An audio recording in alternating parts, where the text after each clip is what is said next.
Hello friends, welcome है आज हमारे इस यूट्यूब प्लेटफॉर्म पे। तो आज हम आगे के पार्ट को कंप्लीट करने के लिए हिस्ट्री के मिले हैं। तो चलिए आगे के पार्ट को स्टार्ट करते हैं। तो आज हम जो पढ़ने वाले हैं वो तुगलक डायनेस्टी को पढ़ने वाले हैं।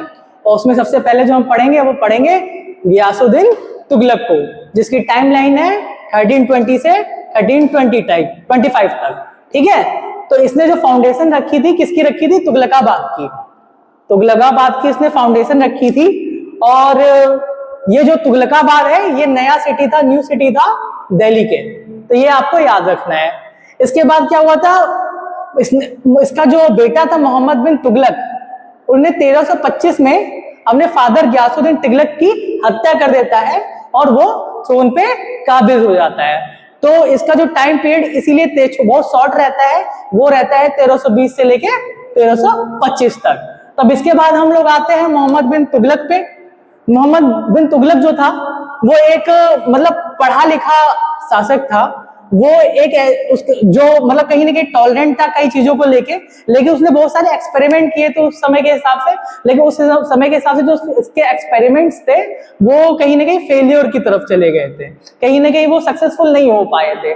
इसलिए इस जो ये पॉइंट लिखा हुआ है कि his enterprises and noble experience ended in measurable failure. ठीक है, उसके बाद वो रिलीजियस था, उस रिलीजन में टॉलरेंट भी था। ठीक है, वो कहीं ना कहीं सारे रिलीजन्स को कहीं ना कहीं सम्मान देता था, इसे टॉलरेंट इन रिलीजियस भी कहा जाता है। ठीक है, इसके बाद ये सिर्फ दिल्ली का एकमात्र ऐसा शासक था जो पढ़ा लिखा था। कहीं नहीं कहीं उसको लिटरेचरी की भी नॉलेज थी, रिलीजियस भी था और फिलोसफिकल एजुकेशन, तीनों चीजों की नॉलेज उसने ले रखी थी।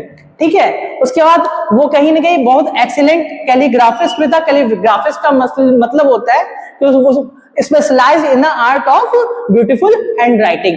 तो उस कहीं ना कहीं ब्यूटीफुल हैंड राइटिंग की आर्ट में वो स्पेशलाइज था, वो कैलीग्राफिस्ट था। उसके अलावा उसको बहुत सारी चीजों का शौक था। उसमें उसको इंटरेस्ट था मेडिसिन के बारे में। उसके बाद उसको कई सारी लैंग्वेजेस में भी वो स्किल्ड था, जैसे कि पर्शियन उसको अच्छे से आती थी, अरेबिक उसको अच्छे से आती थी, नॉलेज थी उसको, टर्किश उसको अच्छे से नॉलेज थी, संस्कृत उसको अच्छे से नॉलेज थी। तो ये जो चीज है इसके बारे में, मोहम्मद बिन तुगलक के बारे में, जो कि बहुत इंपॉर्टेंट है, जो कि आपको जानना चाहिए कि मोहम्मद बिन तुगलक था कौन। तो नेक्स्ट क्लास में हम इसके रिफॉर्म्स के बारे में बात करेंगे।